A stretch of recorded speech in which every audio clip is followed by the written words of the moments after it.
Otep à tous, bienvenue sur la chaîne des panafricanistes par essence, par conviction et par excellence. Celle des citoyens qui émitent par nécessité et obligation de combat. Nous sommes une chaîne qui n'est guidée que par nos ancêtres et rien que par les ancêtres qui appartiennent à l'égrégore du monde noir.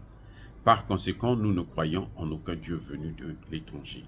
Toutefois, cette vidéo n'est aucunement destinée à inciter à la haine ou à la violence, car nous menons un combat qui est d'abord et avant tout spirituel, intellectuel et démocratique. Ensuite, il est politique, géopolitique et géostratégique, contre l'impérialisme, le colonialisme, le néocolonialisme et l'endocolonat, qui sont tous qualifiés de crimes contre l'humanité. Nous menons ce combat sur la base du principe fondamental que nous avons hérité de nos ancêtres kémites, qui est celui de la Mahat, c'est-à-dire solidarité, vérité et justice. Vous êtes donc en droit de connaître la vérité et nous avons l'obligation de vous dire la vérité, rien que la vérité, afin que justice soit rendue au continent africain. Et ça, c'est notre modeste contribution dans cette noble lutte en faveur de la souveraineté, la dignité, la solidarité et l'unité africaine. C'est exactement ça que nous appelons le panafricanisme. Bien-aimés frères et sœurs, la guerre en Ukraine est perdue. Nous vous avions dit ça depuis très longtemps que l'Ukraine ne pouvait pas gagner cette guerre.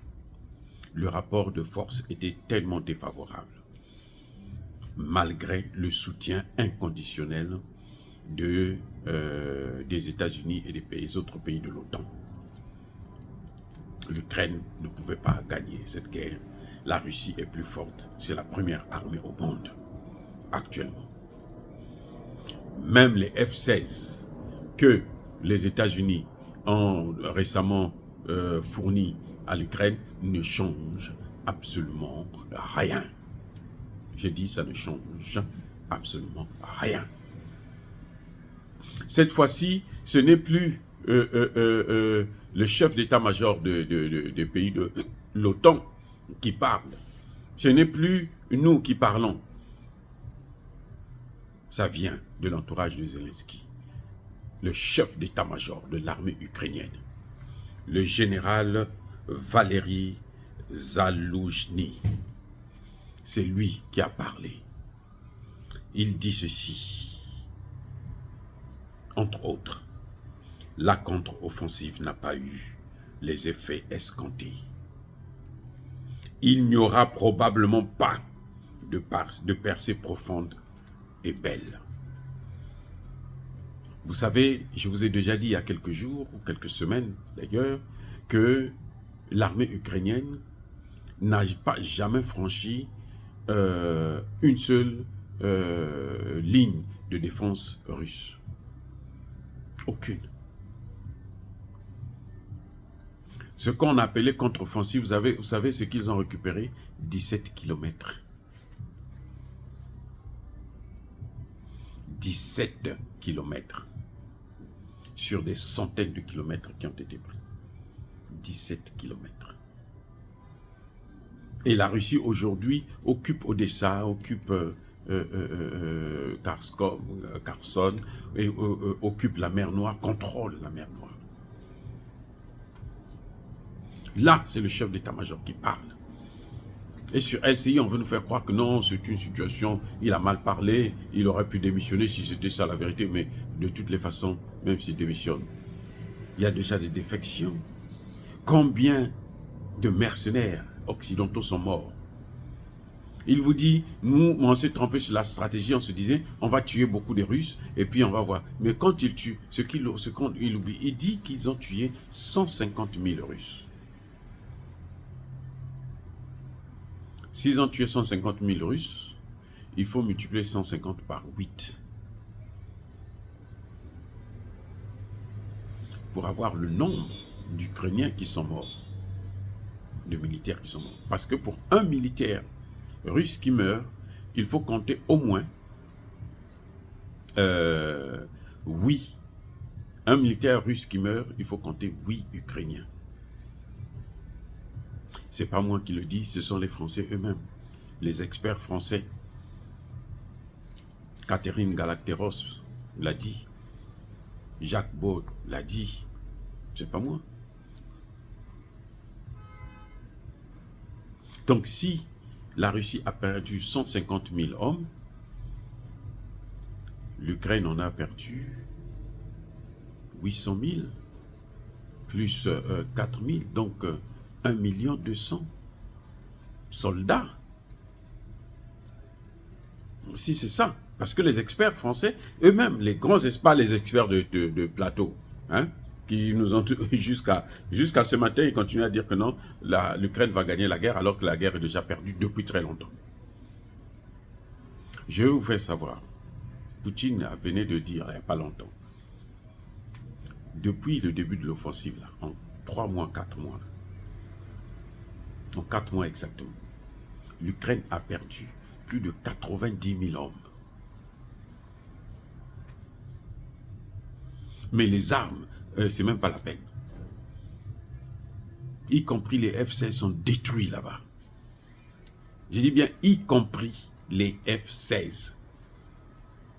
Le dernier cri des Américains sont détruits. Donc, on ne peut plus dire que l'OTAN va l'emporter. Maintenant, la situation est encore plus grave, puisqu'ils n'ont même plus d'armes.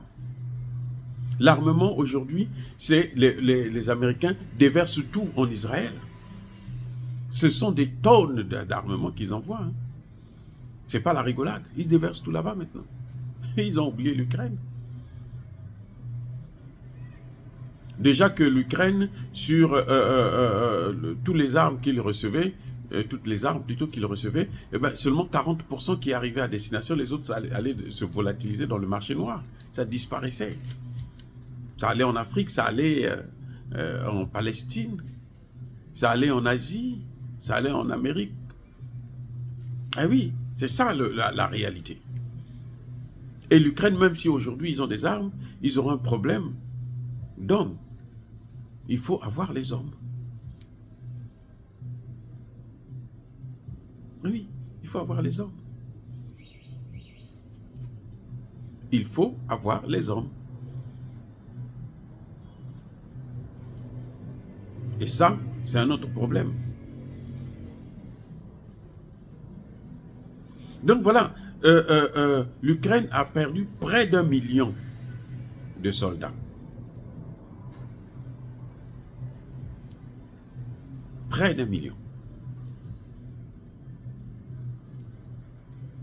Et ça, c'est une situation qui est très, très, très difficile. Très, très, très difficile. Et dans la guerre, il faut avoir des hommes. Au point où l'Ukraine était arrivée à prendre des jeunes dans la rue. Vous avez 16 ans, 17 ans, on vous prend, vous embarque en formation rapide et puis on vous envoie sur le terrain à la boucherie. Ce qui est d'ailleurs un crime contre l'humanité si vous prenez des enfants soldats.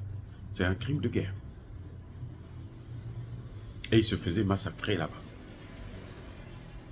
Les Ukrainiens, pour éviter d'aller en guerre, ils sont obligés de dépenser des dizaines de milliers d'euros pour éviter d'aller en guerre.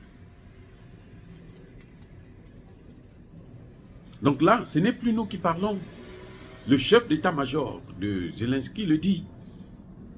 Et nous sommes obligés d'approuver, de valider. Donc là, ça rejoint exactement ce que nous avons toujours prédit.